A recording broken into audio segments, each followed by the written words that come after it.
Hello guys, this, and today we're playing another indie game, and it's called Gods of Twilight, and the music is really intense, so let's just start the game. By Volutian design. Oh, the music just keeps going, that's kinda weird, but alright. Which story will you start? Oh, I can be Altia or Forecast. Forecast looks pretty generic, so let's go with Altia. Warning, this game is intended for mature audiences. It contains full language, themes, occasional descriptive violence, and other mature topics. Not for the faint of heart.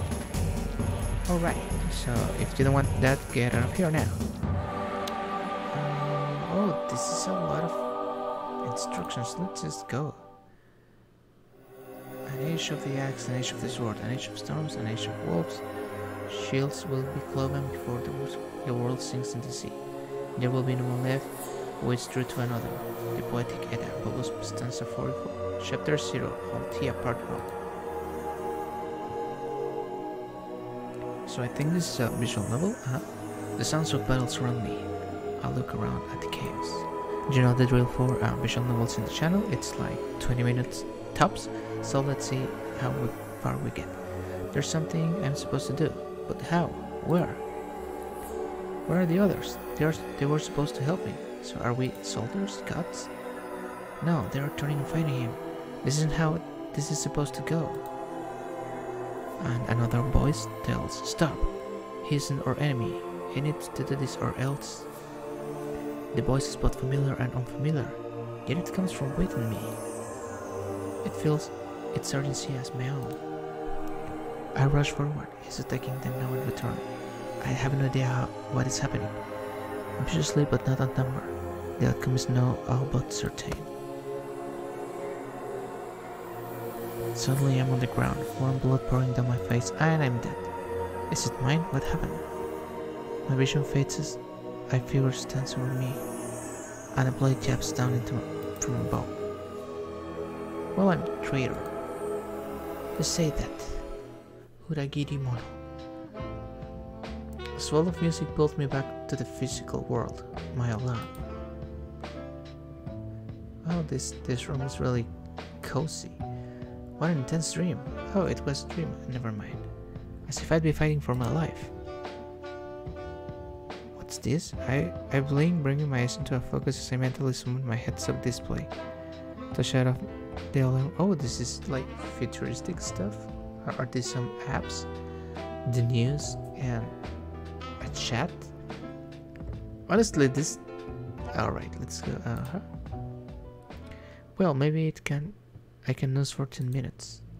I like gazing at the ceiling, the morning sun streak across from the window. What are these dreams? I can always remember them, but it feels like this wasn't the first time. There's a knock at the door. Misty? Are you getting... Misty, are you getting ready? It's Johans. Johans? The assistants my parent hired after we moved to New Reykjavik, whatever. I'm sorry I can't pronounce these things. His impeccable politeness makes things like this easy to swallow. But this knock was still jarring, with how frightened I feel. He's only a few years older than me, so it's strange being minded by someone who's basically a peer. And by someone whose local accent I find so damn charming, among other things, but anyway. Ooh, there's love here. I tell him, yes, just a minute. Yeah, let's not be rude, right? Yes, just a minute. Alright, I'll be down at the car. Footsteps trail from my door. I might have a minute or two to continue lying here. But I really need to get up, so eventually I roll out of bed. I get dressed in a hurry, still taking time to make sure I look polished. Tough choice. I like to take my time in dressing, so let's dress with time. Yeah, no bedhead. That's horrible. Once I'm ready to go, I add a breakfast bar to my bag to save time. A breakfast bar? Just take time and take breakfast, come on. Traffic is so bad in the city. that most people don't own their own cars, so having one at my disposal is quite a luxury. Not to mention having a human driver. A human driver? People have drivers that are not human? Most people just hail rides everywhere or take the rails. All automated, unless you pay extra for the human touch. That's something... that's kinda weird. But the culture in the city seems so private and quiet that I wonder if anyone will want to that anyway. I'm just happy that I can relax on the ride over. I'm normally sleep deprived anyway, for my studies and side projects. Side projects. How is this? I'm just gonna call him Johannes? Like Johannes Brugo. Johannes smiles and nods to me, opening the door for me before going around to the driver's side. He's quite handsome, right?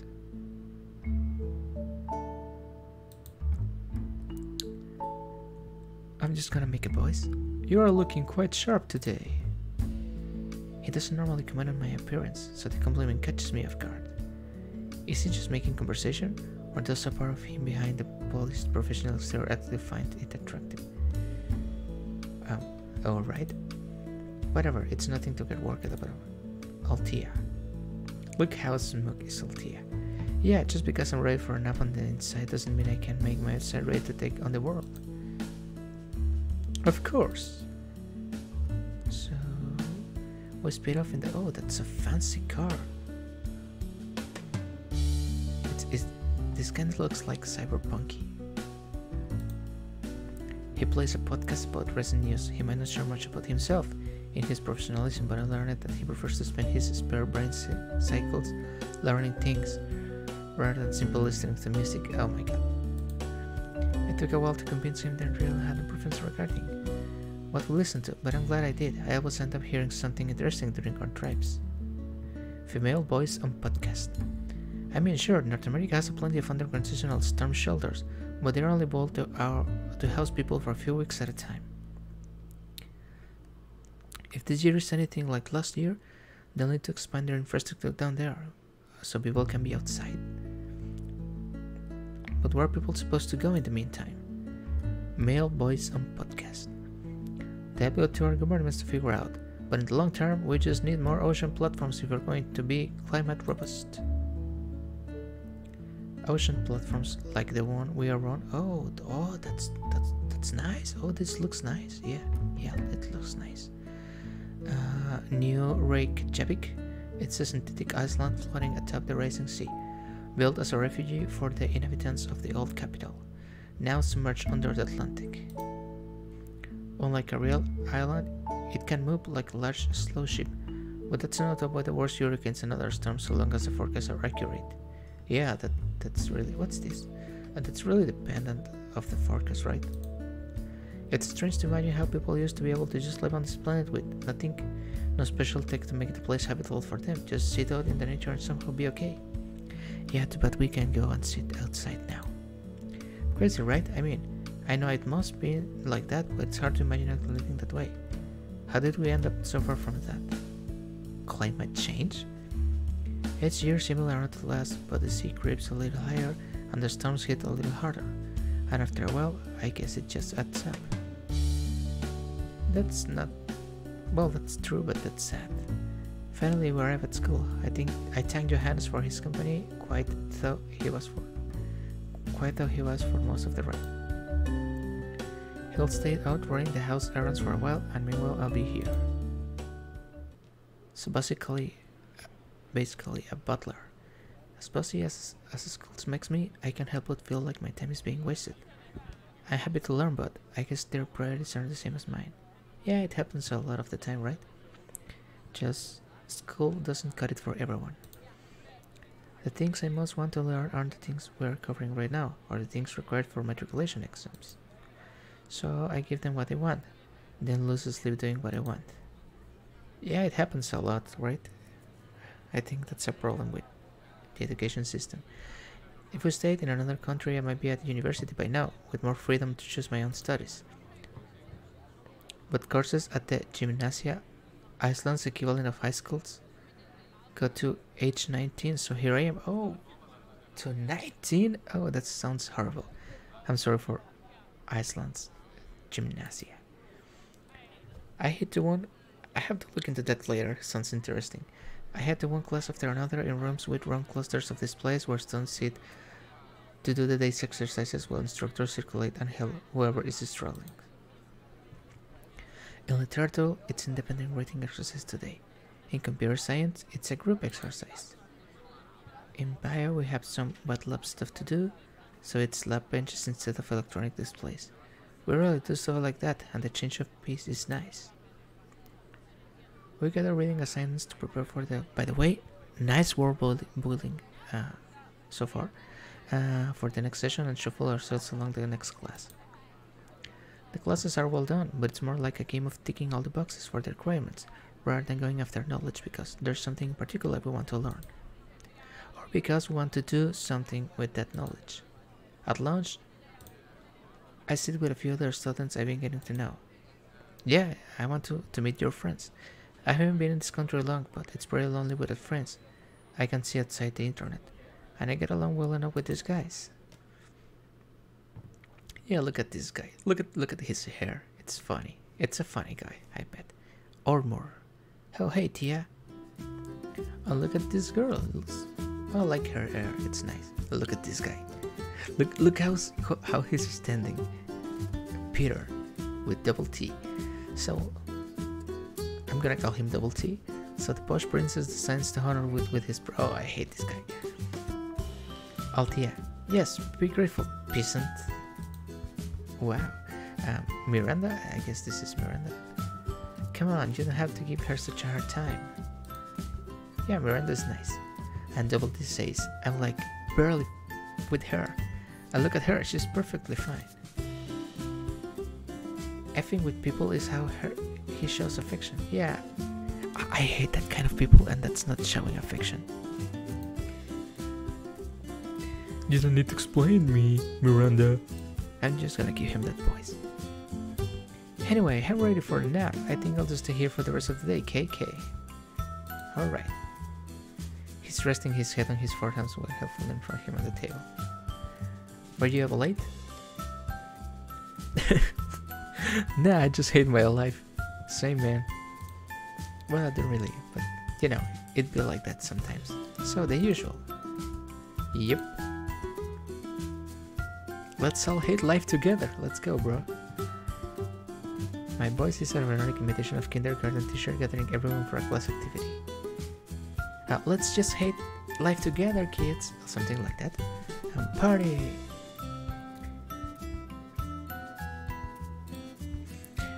But he doesn't smile. Generally, it seems. The humor around here is almost always dark, if not nihilistic. Whoa, chill out. But that's pretty normal in my experience. I mean, if someone acted genuinely cheerful, they just come across as fake or ignorant and get shut on for it. Why will anyone be genuinely cheerful, right? Yeah, right? And Double D says, now hear me out. Have you ever tried not getting up in the morning? Or ever?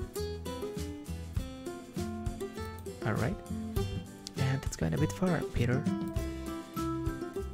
Is it the...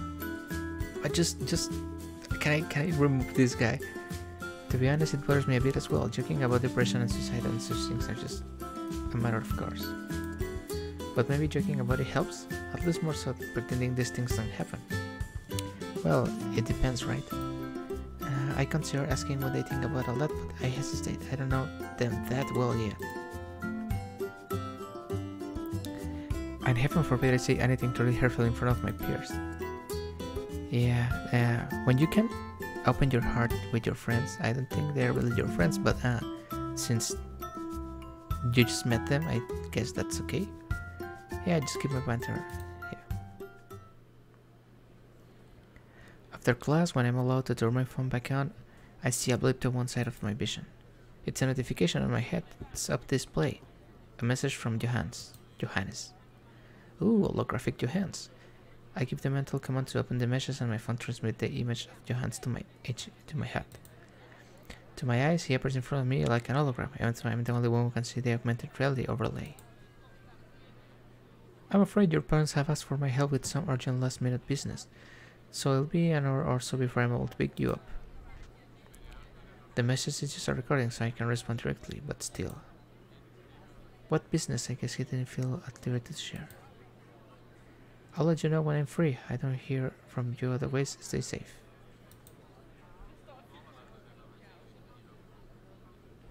So the city is dangerous. If I go anywhere, I guess not to go alone. Unless this, for now, I decide to just hang out in school's library. Well, that's what I used to do at university. See if my classmates want to do anything together. Get a proper taxi home. So the city, it's dangerous, right? So I don't want to get the taxi home. And I don't really like my classmates. So I'm just gonna hang out at the library alone. Just gonna read some books like a nerd. I head into the library, which does have some books, but mainly just quiet study areas. Individual table as well as get an individual one. It's easier to look things up electronically anyway. Oh god, no. Nothing beats a good book. There are a couple others here, but not so many. Anyone else saying this late is probably busy with a club or sport. I sit at one of the tables and look up my reading assignments. To anyone else, I may look like I'm just starting off into space, but I'm only scrolling through the windows that appear on my HUD in my response to my mental commands. Yeah, we need more explanation on this. It's me the only one that can do this kind of things? Or is this thing like... I mean, because I'm rich, right? I have a lot of money. Some cold hard cash. Or is everyone able to do this? I don't know, like a large digital screen floating around me. Invisible to everyone but myself. Must be nice watching, let's just say, anime on this thing. Some people prefer physical screens. They can be easier on the eyes, I guess, and faster to collaborate with others, without the extra steps of setting up a HUD sharing.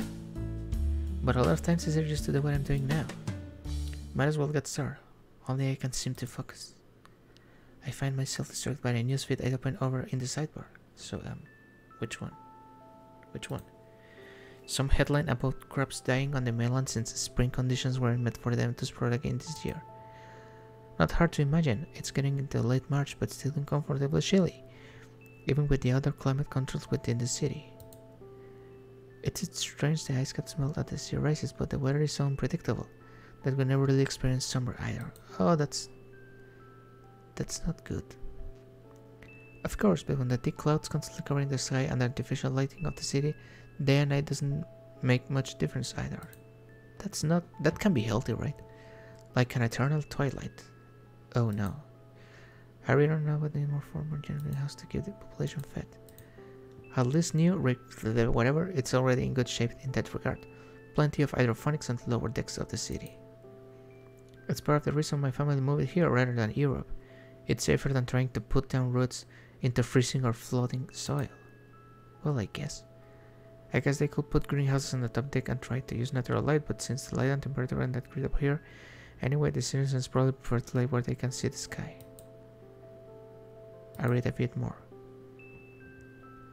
Apparently, this is the third year that it's been like this for virtually all the crops. 3 years of unending winter. Haven't I heard it somewhere before? Now I find myself actually interested into something. Just do your homework, come on. I start looking it up. Scrolling through the results, I pause there. The prophecy of Ragnarok. 3 years without summer under a useless sun were supposed to be a sign of Norse mythology apocalypse. I remember reading through all of this during my late night of personal studies. At this point, I read poems on so many different traditions the world over, from those left in the dust of history to those still practiced, large and small. That's kinda a weird hobby, but okay. I don't draw a line between mythology and religion because, what's the saying? All stories are true in the places they are told. The truth is the human experience behind it, and that always exists, whether form I truly have taken. There's something I love about them all, and just feeling connections with them more than anything. I keep reading, my mood lifting. I even forget to check my messages. No, never do that. Check the messages always. There might be something important. And see if there's anything from Johans, since I sometimes don't notice the blip when I'm focused.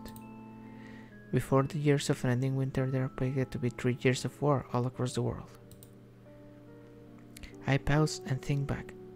Did this one line up to? and that's 20 minutes for the game.